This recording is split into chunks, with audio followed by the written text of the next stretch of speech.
Travel along, Catholic pilgrims, as we read letters from the voyages of St. Frances Cabrini as she traveled around the Western Hemisphere sharing the good news of Christ. Hello, Catholic pilgrims, welcome back. It just dawned on me the other day that we started this book with Mother Cabrini in the year 1890, and now we are already in 1899. Nearly a whole decade has passed, which is just absolutely crazy to think about. This writing during this particular voyage is very different. We only get small little snapshots about what is actually going on with the trip across the Atlantic. The rest of the time, Mother Cabrini is giving her daughters the backstory of what she was doing in Europe. The first voyage we went on with her, we got lots of information about the waves, the seasickness of the sisters, the look of creation as Mother looked out over the ocean. This time, we don't get much of that. And maybe that's fitting because she's already spoken a lot about crossing the Atlantic. So let's go ahead and join Mother Cabrini on a calm day at sea by turning to page 224. November 9th. Our voyage continues as it began, just as quiet and calm as if we were on a calm lake. Last evening, in the company of my dear traveling companion, I remained on deck near the stern, contemplating the beautiful spectacle formed by the phosphorescence. The steamer was one bright light all around, and the waves seemed to reflect the moon. My companion looked round, but the moon could not itself be seen at this moment. It was as yet invisible. Her surprise increased as she could not account for the bright light coming from a sea so dark in color. The atmosphere was moist but loaded with health-giving qualities, and so we remained as though with our mouths wide open to inhale what the good providence of God sent us. It strengthened our lungs, and I was happy, as I wanted my companion to get still stronger. We sang the Ave Maristelis, and the quiet waves seemed to re-echo our voices and to modulate them in a curious way. It seemed that the heavens opened for the angels to join us, and that Mary, Queen of all saints, spread her mantle over us to give us ample protection. I, however, feel urged by sentiments of sincere gratitude to again return in thought to Paris to tell you more about the people there who were so good to us. It happened that His Grace, the Archbishop Chapelle, had been to Lourdes to compose a pastoral for his diocese at the feet of Mary Immaculate, in whom, full of great faith, he places all his trust. But though he had left for the wonder-working sanctuary of the Pyrenees, he gave me, as before, all the help he could for the new foundation, and on his return came to congratulate me on my success and to give solemn benediction in thanksgiving. Having seen the book in which His Eminence Cardinal Richard had written, he also added his own recommendation. This is a real adornment of the book, because it came from a heart so full of zeal, a zeal that renders him worthy of the episcopate. Amongst other things, he said it was a matter of great satisfaction for him to be able to help our institute. That was very dear to his heart, and that it was his duty to help me as much as he could, the Holy Father having made a special recommendation of the institute in the last audience he had with His Holiness in the month of August. His Holiness, Pope Leo XIII, possessing great insight of character, recognized the merit and value of His Grace, Archbishop Chapelle, and created him apostolic legate at Cuba, Puerto Rico, and the Philippines. This clear-minded prelate is already working day and night in Paris so as to make the treaty of peace fruitful and to preserve entire to the Catholic Church the populations of these territories. Monsignor Chapelle is now at an advanced age, but he works like a young man, and could take wings when it is a question of consoling the august and venerable pontiff. So great is his joy. The Holy Father made no mistake in the choice, because the good prelate had done great things in these few days, and it is not surprising that things go well with him, because he is a beautiful soul, all of God, working in His holy name. Certainly God supports him by His graces. If we feel our hearts, sometime, pierced with thorns at the sight of these terrible times, for it seems as if hell itself has been let loose with all its fury, we may be consoled when we see such men as Archbishop Chappell working with so much energy to repair the injury done to the Church and to her beloved children.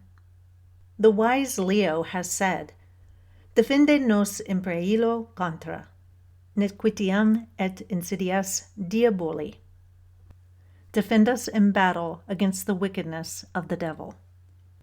It was for good reasons also that he wanted the whole world to repeat it. Yes, the furious enemy of those redeemed by Christ, Satan, who, with pride, insults the noble people of Israel, will be conquered.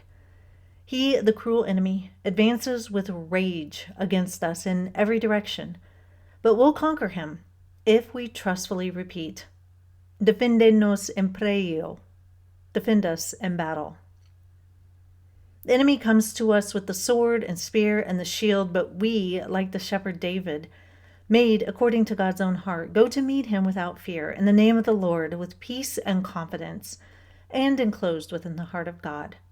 Let us have confidence, dear daughters, unlimited confidence, and, like brave champions, we shall weaken the strength of the enemy and conquer him, and make everything redound to the glory of God and the consolation of his divine heart. In Paris, the time seemed to fly. On the eve of St. Teresa, after having finished the preparation of our little chapel, the rector of St. Pierre de Chaillot came to celebrate Holy Mass and to reserve the Blessed Sacrament. It was a great feast day for us, and we thought everything had become more beautiful and grander with the coming of our beloved into our home. As Jesus had deigned to come, so with him all other good things would come. Nothing else remained for me to do but to leave Paris, feeling sure that everything would follow all right. But as the days flew by, and between one thing and another, wishing to have everything in perfect order, the end of the month arrived before I had noticed it. During these latter days, the second curate of the parish came to say Mass. The first curate, Father Chesnelong, having returned from the country, also came to visit us, and afterwards said Mass. He congratulated us on having opened a house in the parish and encouraged us greatly, offering us his best wishes and help. Monsignor Granido de Belmonte, the legate's secretary, who did so much for us, came also to say Mass. With the blessing of everyone, I left Paris on the 27th of October, 9 p.m. for America via England. For although there was no time for me to work in England, I felt I wanted at least to visit this country where I longed so much to do some good. The evening before, Monsignor Bishop Patron, superior of the Franciscans of the Holy Land in Paris, a man of patriarchal goodness, obtained for us a reduction in the cost of our tickets. 3 sisters went in advance to the station to arrange everything. When I got there, the sisters came into the carriage with me, and as no signal was given that the train was about to start, the latter moved out of the station without our noticing it. The doors were closed hurriedly, and the train moved on for another hour.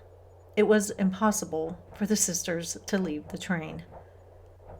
At first, I felt upset owing to the late hour, but soon we were quite happy at the thought of being together for a few minutes more. The distance was going to be great and the separation still longer.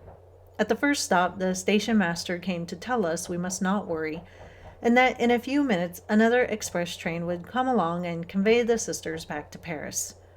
In fact, at midnight, they were already at home, as told me in their letters which reached me in England. At 1 o'clock, I had fallen asleep, tired out with the work of preparing the luggage for the missions, when I was suddenly awaked by being told that we were at Calais. We got out of the train in haste to get on board the steamer. The place was as bright as day with the light of the lighthouse, the brilliancy of which was as bright as if emanating from the sun. The sea was very smooth, and with the swiftness of lightning, the boat conveyed us in the hour's time to Dover, where the train awaited us to take us to London with an equal swiftness. I wanted to admire England, which I had longed to visit, but I was absolutely fatigued. And being alone with sister, I took up a comfortable position in order to sleep or rest. I was told in Paris I should not reach London until 9 a.m., but about 5:30 I was awakened by being asked for our tickets, and I was told I was in London, and that within 10 minutes we should arrive at Victoria Station, our destination. I felt so worn out that I would have given anything to be able to rest longer. My limbs were aching a great deal, but it was no use, as I had to leave the train presently. Having left our luggage at Victoria Station, we went to the Jesuit church, Farm Street. We received Holy Communion, and on leaving the church went to see the Venerable Superior, for whom Father Frigeri had given us a letter. He received us with that fraternal goodness which is traditional with the Jesuits. He was interested in our work and gave us a letter of recommendation to the Sisters of Mary Reparatrice, who were to lodge us for 3 days while we remained in London. They did not live far off, and I thanked God, for I felt I could not have taken another step. We saw the Superior, who received us with great kindness and gave us a very good breakfast, which Sister Frances ate with a sharpened appetite.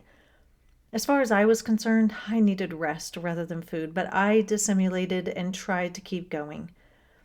As things turned out, in fact, rest was out of the question, for the Superior told us that the rooms were full and she would not accommodate us. The good Reverend Mother, however, gave us the addresses of 2 other convents and sent a young lady to take us by the shortest and surest way. I thought of Mary and Joseph in Bethlehem as I undertook the journey, but my legs would not move, so much so that I thought I had lost all power of motion. I decided to take a cab and visit the Bishop of Southwark, from whom I felt sure of receiving the help I needed, as he had been a friend of our institute for 2 years. The journey was long, owing to the cabman not knowing the residence of the Catholic bishop, and so we arrived at the episcopal residence of Monsignor Bourne at 1 p.m. He was not at home, having left for the seminary 30 miles distance to prepare the students for their ordination, which was to take place the following day. Zealous as he is, he himself wanted to prepare these new Levites for the great mission which awaited them. We met his worthy secretary, however, who received us with great cordiality, as if we belonged to the same household. He ordered our dinner, and in the meantime sent word to the Sisters of Retreat, asking them kindly to prepare a lodging for us. At 4 p.m., the good Father accompanied us in a cab to the convent where we were about to stay. I had hoped to go to bed as soon as I arrived, owing to my immense fatigue. But these good religious, who for the first time were entertaining strange sisters, especially Italians, surrounded me. They wanted to talk about Rome and the Pope, so that before I could realize it, the clock struck 7 p.m., and then we had to go to supper. At last, they took me to my room. It was now 8:30 p.m.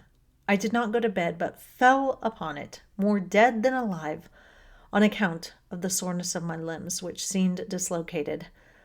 I was so exhausted that I could not sleep. The next day was Sunday, and I was anxious to go to the community mass at 7 a.m., but I could not move. Sister Frances went to the chapel. The sisters, seeing that I was not present, became alarmed. They came to my room to see if I was seriously ill and appeared somewhat frightened, not being accustomed to receive sisters of other congregations. One of the sisters, entering the room, threw the windows wide open and came to examine me. "Oh," she exclaimed, "she is like a baby asleep." I accepted this pretty compliment. "Sisters," I said, "be patient. I want to rest a little longer. Then I should like to receive Holy Communion, and afterward shall go to hear Mass at some chapel near at hand." At 10:30 I went to the chapel, where the good chaplain, who also was a religious of the Holy Retreat, gave me Holy Communion. Then I partook of a little coffee, and the sisters accompanied me to Mass in a chapel near at hand, which serves as a school during the week and a chapel on Sundays, as in Brooklyn, where we have more than 600 children. I went to Mass, but could hardly move my legs, and had to ask my companions to walk more slowly. In the meantime, I began to feel better and to walk better. I was glad, as this was not an opportune moment to get ill. After dinner, I rested till vespers. The following night I slept peacefully, and the next day I felt quite bright. So, after breakfast, I went out with my companion to see London. The first thing I wanted to do was to buy a trunk in place of the one I had left at Victoria Station. It had been given us in Paris and had burst open during the journey.